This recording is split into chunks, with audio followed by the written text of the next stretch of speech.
Hello! In this guide, we'll walk you through the steps to install the Server Manager tool on your Windows 10 or Windows 11 PC.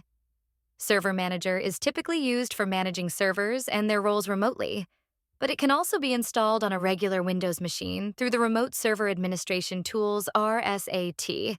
This is especially useful if you're working in an IT environment and need to manage servers from your workstation. Let's get started.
And that's it.